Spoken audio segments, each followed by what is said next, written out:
Can you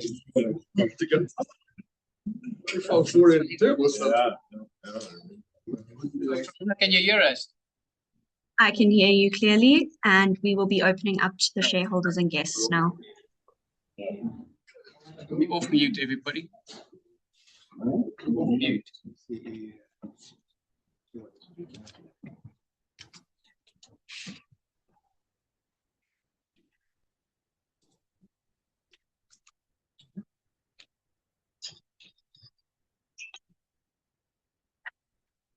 To see them all, actual bonds. Jeez, I need to see them. Just give us take our money. Yeah? Fantastic. That's a very, I mean, that's real practical. That's any of the people.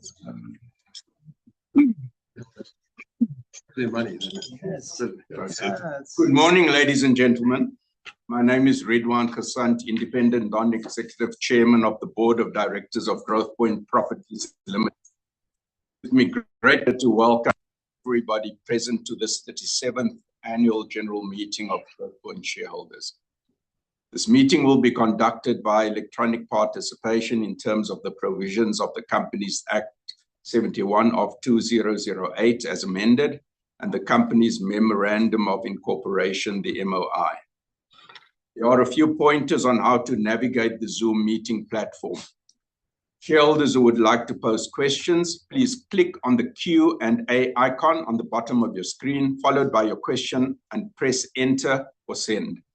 Alternatively, if you would like to address the meeting directly, please click on the raise your hand icon.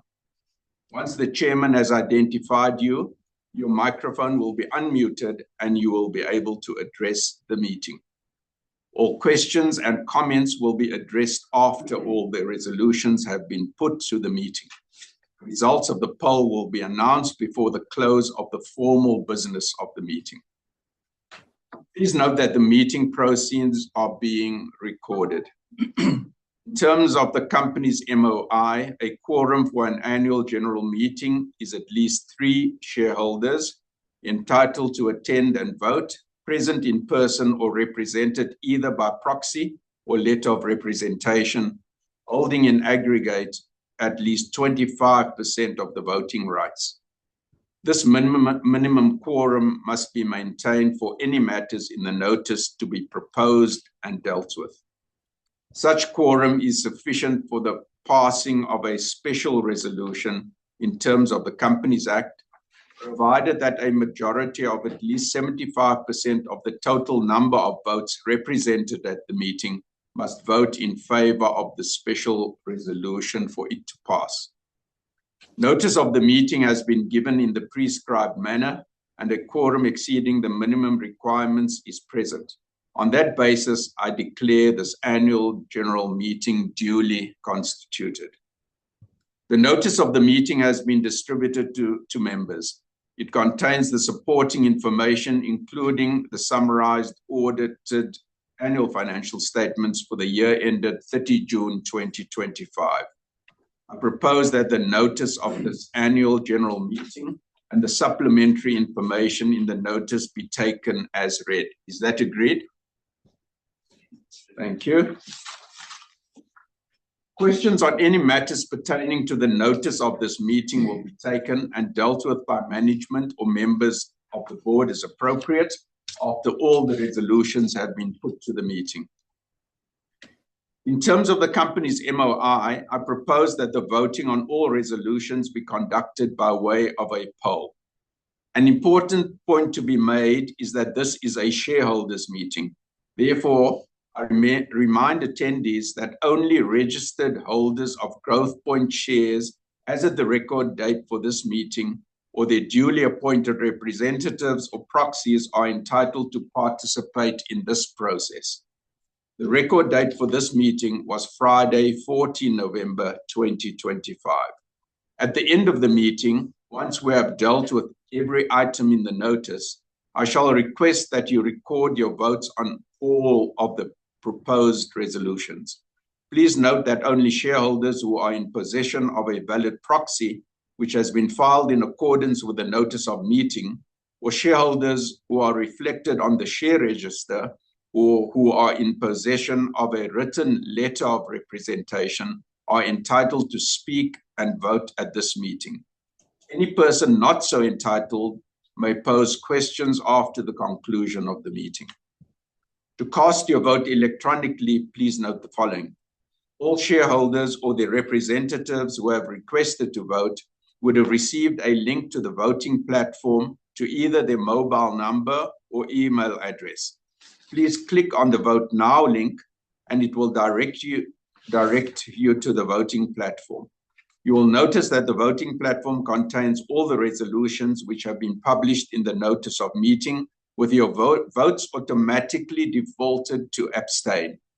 You may vote on all the resolutions simultaneously by defaulting all your votes as for, against, or abstain, and then clicking on the Submit button at the bottom of the electronic ballot form.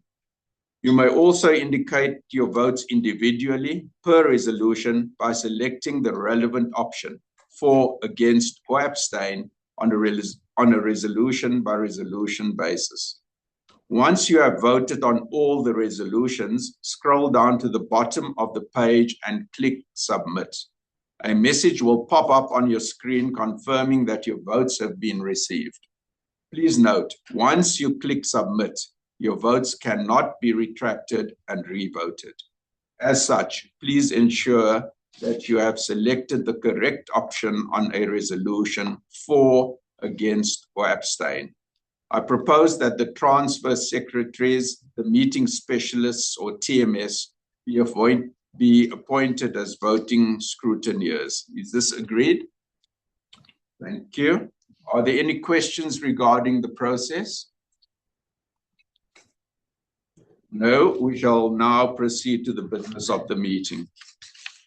The company's summarized audited annual financial statements for the year ended 30 June 2025 and the notice of this meeting were distributed to shareholders.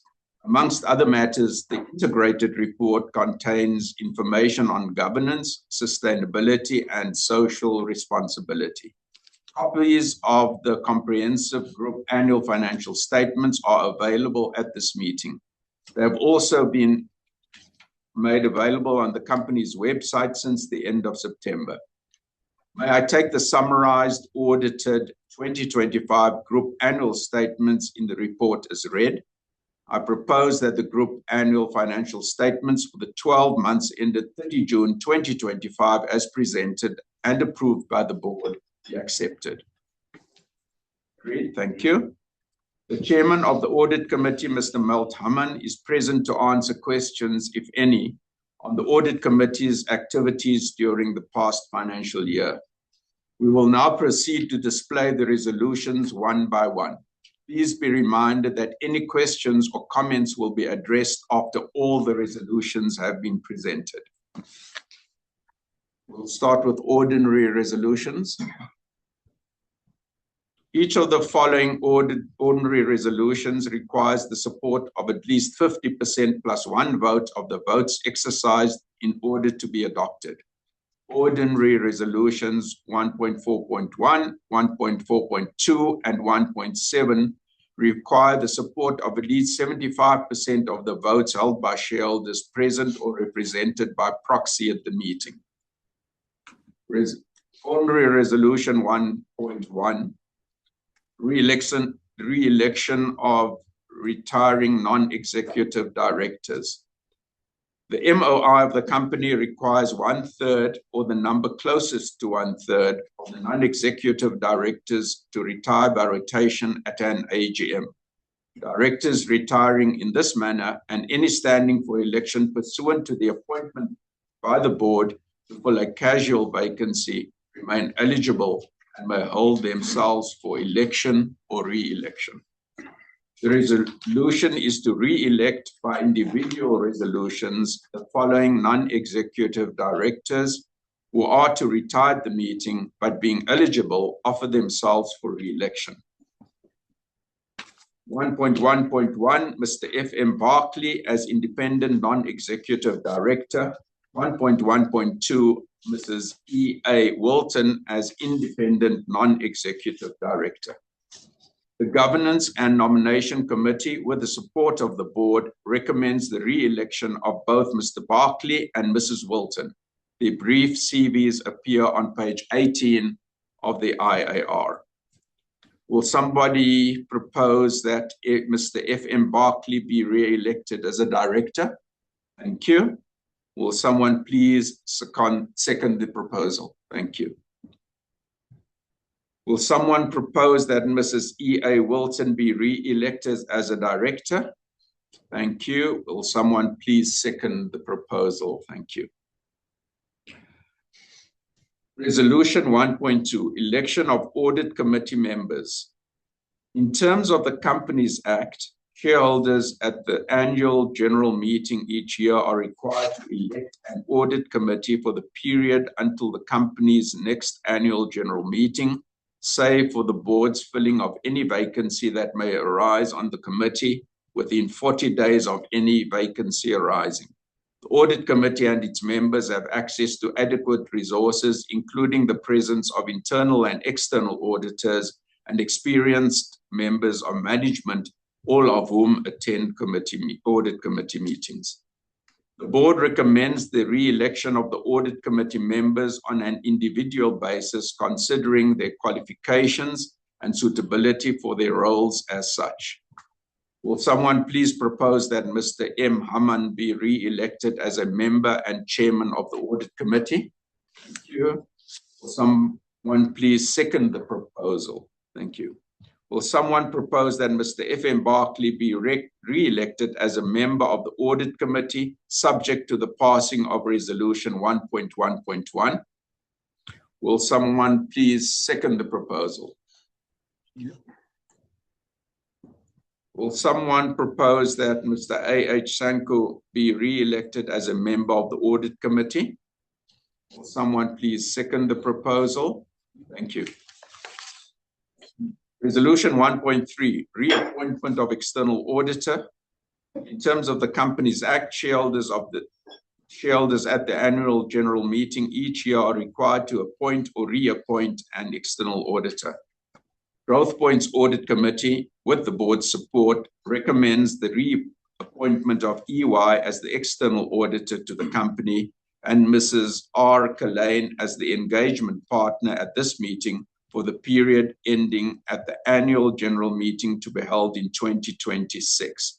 Will someone please propose the reappointment of EY as the company's external auditor for the period until the company's next annual general meeting? Someone please second the proposal. Thank you. Resolution 1.4, advisory non-binding approval of remuneration policy and implementation report.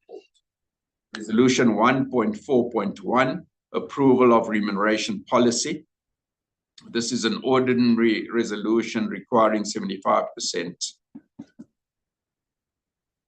Shareholders' approval at annual general meetings on an advisory non-binding basis of the company's remuneration policy is a recommendation of the King IV Report on Corporate Governance for South Africa, which was applicable at the time of issue at the notice of this AGM. Will someone please propose the approval on the board's recommendation and on an advisory non-binding basis of the company's remuneration policy on base salary, benefits, short and long-term incentives and fees as set out on pages 164 to 170 of the integrated annual report? Will someone please second the motion? Thank you.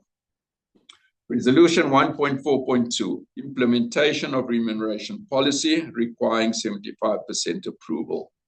Shareholders' approval at annual general meetings on an advisory non-binding basis of the implementation of the company's remuneration policy is a recommendation of the King IV Report on Corporate Governance for South Africa, which was applicable at the time of issue of the notice of this AGM. Will someone please propose the approval on an advisory non-binding basis of the implementation of the company's remuneration policy as set out in the integrated annual report on pages 171 to 178? Will somebody please second the proposal? Thank you. The non-binding resolutions are of an advisory nature only, and failure to pass these resolutions will therefore not have any legal consequences relating to the existing arrangements. Should 25% or more of the votes exercised on these non-binding resolutions be cast against either or both of these non-binding resolutions, the board undertakes to engage with identified dissenting shareholders as to the reasons therefor and take appropriate action as determined at the discretion of the board to reasonably address issues raised as envisaged in the King 4 report on corporate governance for South Africa and the JSE listing requirements. Resolution 1.5, general authority to place the unissued shares under the control of the directors. In terms of the company's MOI, shareholders are required to approve the placement of unissued ordinary shares under the control of the directors to ensure that the company has optimal flexibility in utilizing and managing its capital resources.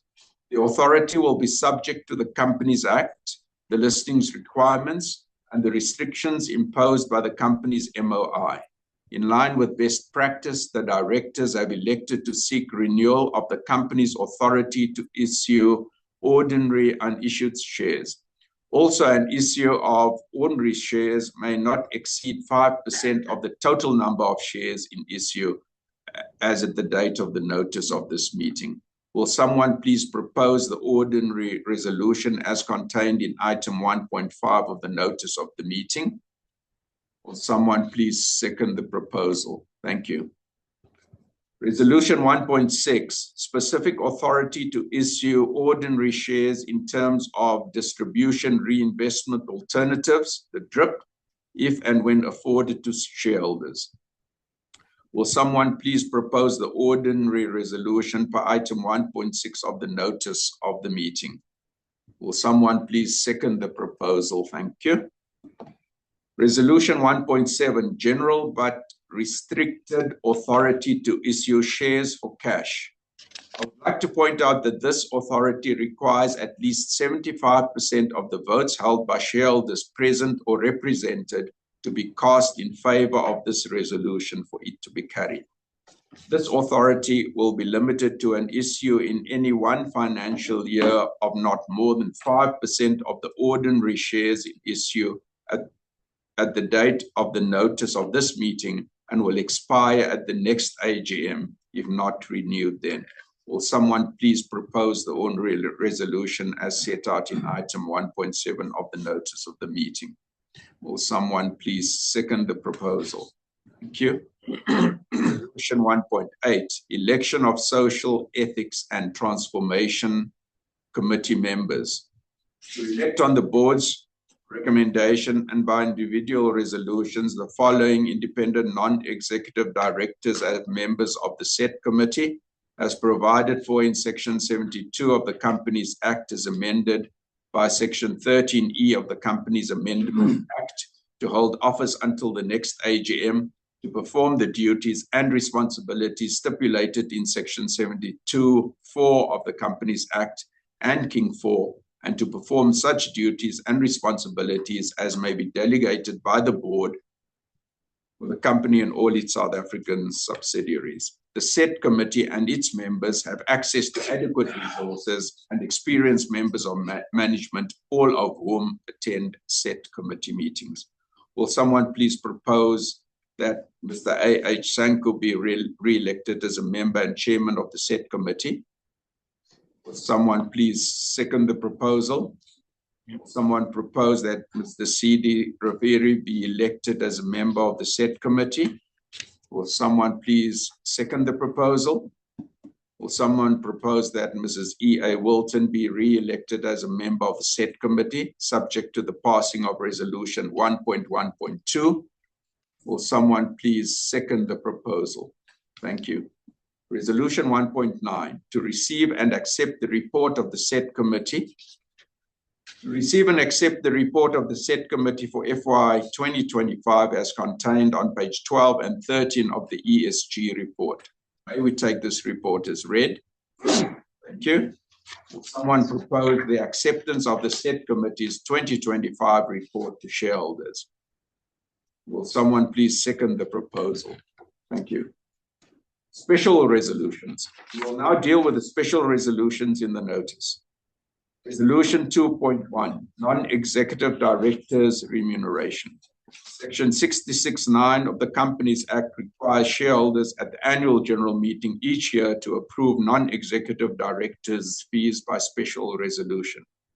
The board has recommended for approval by shareholders on average 5% and average 5% increase in non-executive director remuneration for the financial year ending 30 June 2026. The board resolved to increase the audit committee chairman's fee by 10% as the fee was below market benchmarks. The board proposes the non-executive directors' fees for the notice for the financial year ending 30 June 2026. A majority of at least 75% of the total number of votes represented at the meeting must vote in favor of this special resolution in order for it to be carried.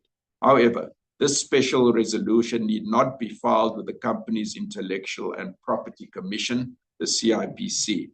Will someone please propose the special resolution as set out in item 2.1 of the notice? Will someone please second the motion? Thank you. Resolution 2.2, financial assistance in terms of section 44 of the Companies Act. The reason for and the effect of this special resolution are as follows. In terms of the Companies Act, the board may authorize a company to provide financial assistance to any related company within the meaning of section 44(1) and 2 of the Companies Act by way of a loan, guarantee, the provision of security or otherwise to the company or related company or interrelated company for the purpose of or in connection with the subscription for any option or any securities issued or to be issued by the company or a related or interrelated company, or for the purchase of any securities of the company or a related or interrelated company, provided that such assistance is approved by way of a special resolution of the shareholders approved within the previous 2 years and certain requirements set out in the Companies Act are met, including inter alia, that the board is satisfied that immediately after providing the financial assistance, the company would satisfy the solvency and liquidity test. Excuse me. Note that in terms of section 44(3) of the Companies Act, notwithstanding the approval of financial assistance in terms of a special resolution, the board may only authorize financial assistance inter alia if the board is satisfied that the terms under which the financial assistance is proposed to be given are fair and reasonable to the company. A majority of at least 75% of the total number of votes represented at the meeting must vote in favor of this special resolution in order for it to be carried. However, this special resolution need not be filed with the CIPC. Will somebody please propose this special resolution? Thank you. Somebody please second the motion. Thank you. Resolution 2.3, financial assistance in terms of section 45 of the Companies Act. The reason for and the effect of this special resolution are as follows. To the extent necessary under section 45 of the Companies Act, to confirm financial assistance to related or interrelated companies granted during the financial year ended 30 June 2025, and to approve and also authorize the board to give effect to any financial assistance contemplated in section 45 of the Companies Act as it deems appropriate to implement during the 2-year period ending 25 November 2027. The Companies Amendment Act now excludes financial assistance by a holding company to its subsidiaries from the ambit of section 45.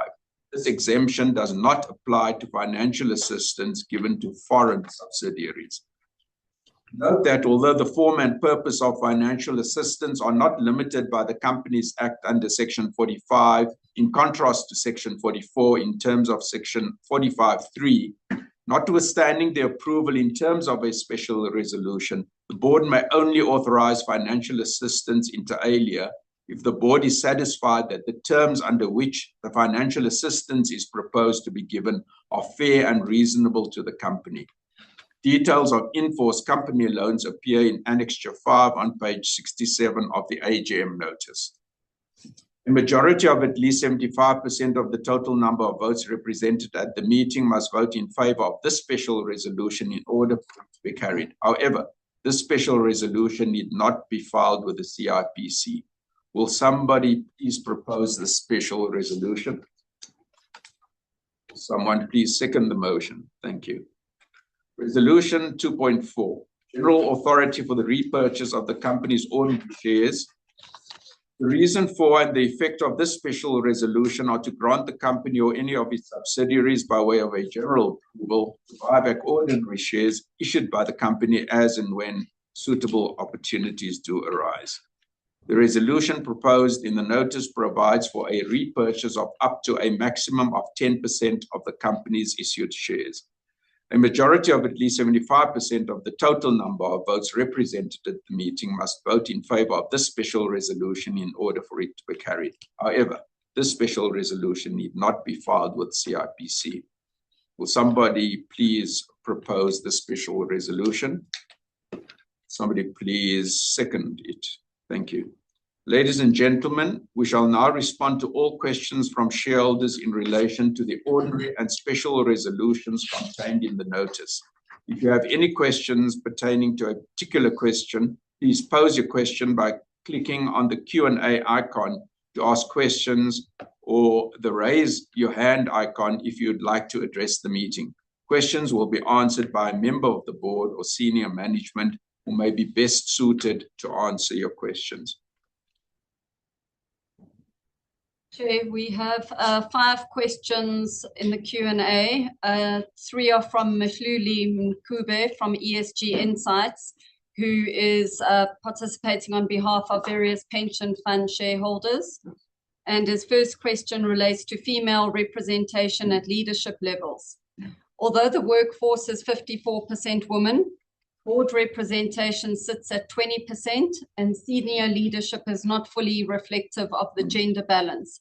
What measurable targets and timelines has the board approved to close the gender representation gap at executive and board levels? And how will progress be incorporated into remuneration-linked ESG KPIs, which currently make up 20% of incentives? Thank you. I think thanks very much for the question, Mr. Mhluli. The board acknowledges the need for stronger gender and diversity representation, as we've said in successive meetings with shareholders. Following the unexpected loss of Prudence Lebina in July this year, we are actively seeking to appoint another Black female member. The planned retirements of Norbert Sasser and Gerald Falco, the board is projected to comprise 5 Black and 4 white members, assuring majority Black representation while maintaining a smaller, hardworking structure. As I said, we are committed to appointing at least 1 Black female by 30 December 2025, or maybe early into 2026, and will prioritize replacing departing NEDs with Black female candidates. These steps form part of our trajectory towards a 50-50 gender parity, and will be supported by transparent reporting and accountability mechanisms to ensure that progress is meaningful. Similarly, there's work to be done at the executive and senior manager levels. There are currently changes being made to our leadership operating model, which will inform the way forward on our established succession planning framework. Now, there are specific goals stated in the leadership's KPIs to track progress on succession planning and to track progress on transformation. Thank you, Chair. Second question from Mhluli regarding executive remuneration versus performance alignment. FY25 total executive remuneration increased dramatically. CEO plus 65%, CEO SA plus 65%, CFO plus 57%, largely driven by LTI vesting and high STI payouts at plus minus 65%, despite modest DIPS growth of 3.1%. How does the Remuneration Committee justify a 60% increase in executive pay when distributable income per share grew only 3.1%? And what changes will be implemented to prevent excessive LTI-driven volatility in future remuneration outcomes? So the FY25 variable remuneration outcomes were directly aligned with performance delivery against the respective STI and LTI scorecards. There were no deviations from policy, and external assurance was obtained to validate the remuneration outcomes. I can also say that there was external assurance by Investec, particularly on the relative measures, by Bowman's, our remuneration advisors, and by the external auditors. There was no discretion exercised by the committee. Third question from Mhluli. Leadership succession and continuity risks. Both the CEO and CFO are transitioning, with a new CEO starting in July 26 and a new CFO in January 2026. While the current CEO remains until December 2026. Given the concurrent CEO and CFO transitions and the removal of the CEO SA role, what assurance can the board provide that these overlapping changes will not weaken strategic execution, and what additional safeguards or external evaluations have been implemented to mitigate transition risk? Thanks very much. So, fortunately, we have the luxury, so shall we say, that both Mr. Norbert Sasser and Mr. Estienne de Klerk are, in loose terms, founders of the company. So the appointment of Estienne de Klerk is a natural succession to new leadership, and it provides continuity. So that already reduces the risk. We also, as you can see, there's a 6-month overlap. So Estienne de Klerk will take over on 1 July 2026 as Group CEO. Norbert Sasser will serve for 6 months until 31 December 2026, when his contract expires. So we believe that this period gives the opportunity for a seamless transition. In relation to the Group CFO, Mr. Jose Snyders, who is an experienced and skilled property executive. He is the ex-CEO of Liberty 2 Degrees. Will join us on 1 January 2026. Mr. Gerald Falkel, our current Group Financial Director, retires at 31 March 2026. So Gerald will take us through the half year, and it will serve as a good dry run for Jose.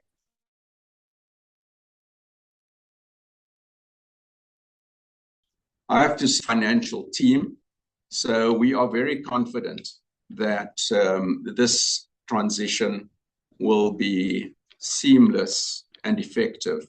We do not believe that we need external advice on this matter as a result of what I've said. Thank you. Thank you, Chair. We have 2 questions from Zazipho Maboyo. He is from Aon Investment Manager. I think the first question has been addressed. It was a similar question to Mhluli. I will just read it out.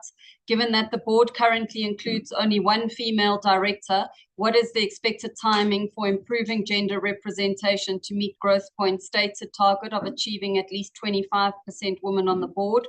with a particular focus on increasing the representation of Black women. I think we've dealt with that. I think so. As I said, by early next year, certainly we should have another Black woman non-executive director on the board. We believe that at this stage where we're on the business cycle, we want to keep the board at that level. However, in the future, as opportunities arise in terms of succession, we will certainly focus on additional Black women on the board with the necessary property experience. And then Zazipa's next question relates to gender representation at management level. Aon Investment Management commends the progress made in increasing the representation of Black women within executive management for FY 2025. However, this remains significantly below the 50% target. What measure does Growthpoint intend to implement in the upcoming financial year to ensure that executive management representation of Black women moves above 30% and progresses meaningfully towards the overall target? Yes. So if I'm correct, Lauren, I think we have 3 members on the executive committee. Correct. Women members on the executive committee, 2 of whom are Black. Correct. So yes, I think you're absolutely correct. I think women are definitely underrepresented at an exco level, and in fact at a senior management level. As I said earlier, what we've done is we have looked at the operating model. We are busy doing that, and the succession plan will certainly include transformation objectives in line with our employment equity plan. Thank you, Chair. Then we have one question online from Leon Patrick from Alltree. Leon, would you like to raise your question, please? Hello, everybody. Can you hear me all right? Yeah, you're a bit faint, Leon, but go ahead. Let's see how it goes. Okay. Do you want the good, the bad, or the ugly? Let's start with the good. As a shareholder, my thanks to everybody in the meeting for all the work you've done and the dividends we've received. The payouts, wonderful. Thank you very much. Keep up the good work. Second thing is a question to the chairman. If you all grab your annual reports, here we go. On page 17 is the chairman's part of the chairman's report, and I'm looking specifically at the paragraph that says looking ahead. The first paragraph of that little subsection there. While uncertainty remains in the macro environment, the South African property market has entered a growth phase. The Australian and Eastern European markets have stabilized with some signs of upside potential. So my question to the chairman is just briefly, 1 or 2 of those signs and why you see the upside, please. Okay, thanks very much. So we have seen a significant turnaround in the South African business. And as you know, the macros have been on our side with the latest interest rate reduction. We are due to release our pre-close later this week. Obviously, I cannot divulge details, but you will see that the upward trajectory continues.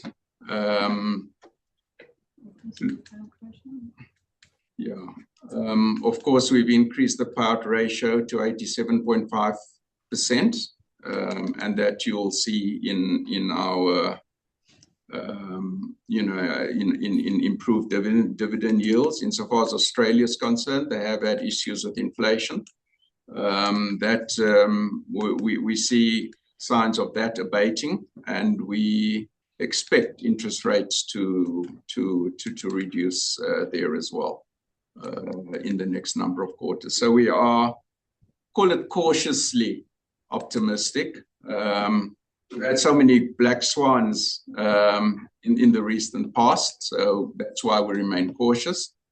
we are positive about the business, and as I said, particularly the South African business, and also we think that the Australian business has hit bottom and will improve. Sorry. Yeah. Leon? Fair enough. That's quite reasonable, and I suppose that's where the congratulations come in, where you've mentioned that you've achieved certain results that you were aiming for first quarter of next year have already been achieved. So well done to everybody. My next sort of question is a very broad one, and perhaps the group CEO can deal with this one before he runs his contract ends. I know it's next year, but I'll give him a bit of heat now. In several places in the report, I keep on reading about the unemployment in South Africa and this and that, the next thing, and all the black swans that we know about.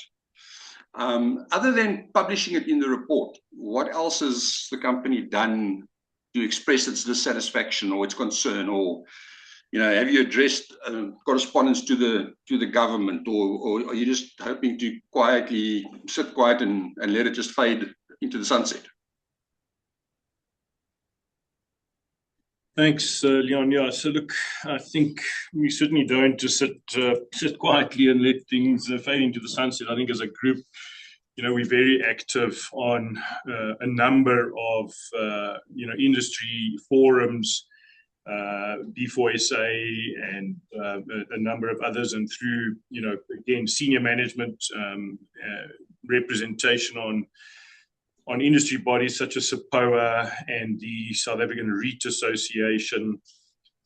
We are very active in debating and engaging with all the different stakeholders at government level, municipal level, across many forums in expressing dissatisfaction with the state of play in various municipalities, in service delivery, in disproportionate increases in rates and taxes relative to the underlying service that is ultimately delivered. So, I think whilst we're not in the habit of trying to seek front page publicity in criticizing, government and various stakeholders, I think we remain very active, and I would argue probably the leader in the industry in almost all instances in driving for better results and improvement in the relationships between business and government and municipalities, and expressing our concerns and offering solutions, in fact, in all instances, in the ability to work with many of these stakeholders to improve the situation.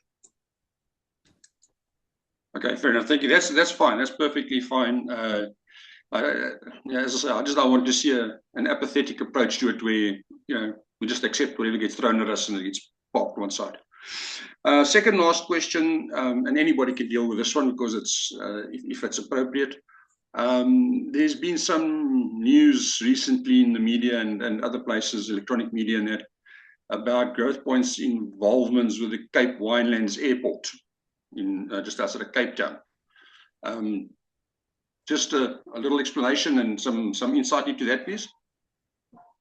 Shall we get our CEO designate to answer that one? Yes, let's put him under pressure.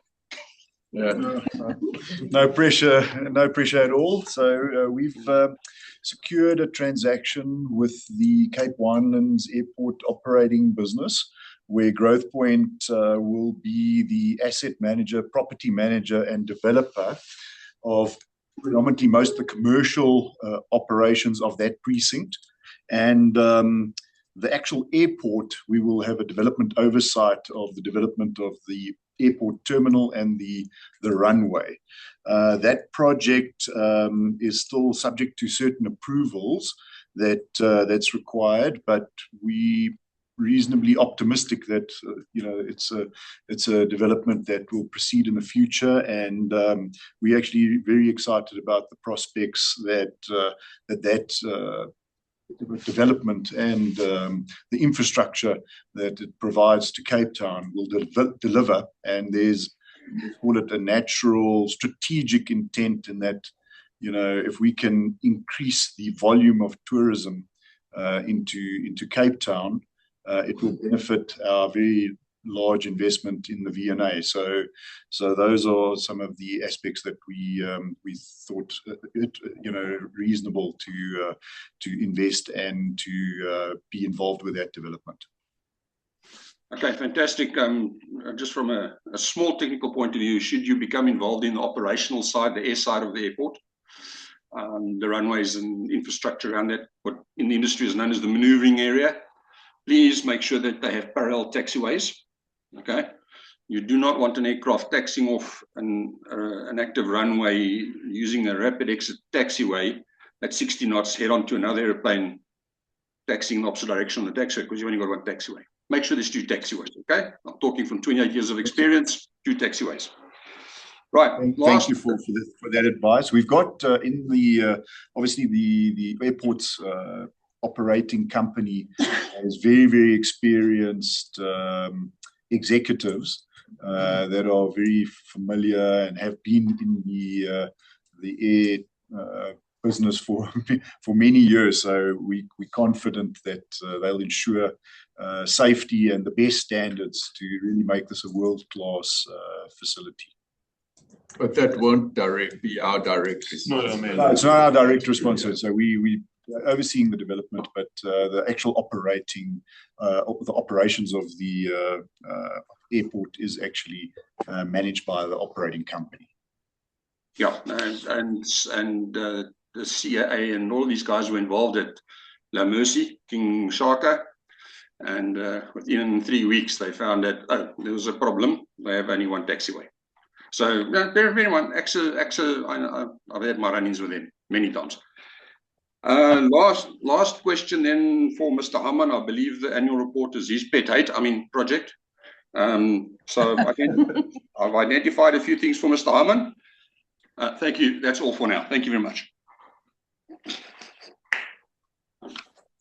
Well, no questions. No questions for Mr. Haman. Thank you. Right. Okay. Wonderful. Thanks very much. Thanks, Leon. Thanks, Luli. There are no further questions. There are no further questions. Thanks very much for your participation. It's much appreciated. I would like to remind shareholders voting electronically to please click on the voting link and cast your votes if you have not done so already. If you are registered to vote but have not received your voting link via email or SMS, please inform the moderator by the Q&A mechanism.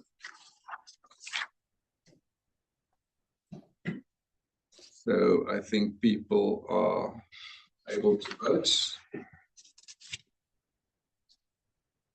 Can somebody please indicate when voting is closed? Thank you, Chair. We would just like to ask to allow another minute or so just for the shareholders to cast final votes and for us to close the platform. I will let you know when we can proceed. Thank you.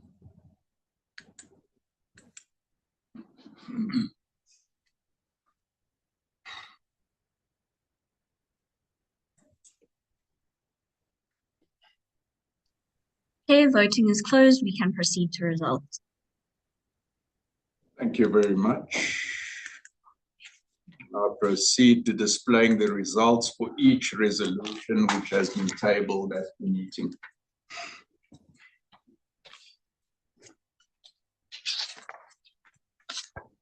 I won't go through every single resolution. It does appear, if I'm reading properly, that all resolutions have been passed.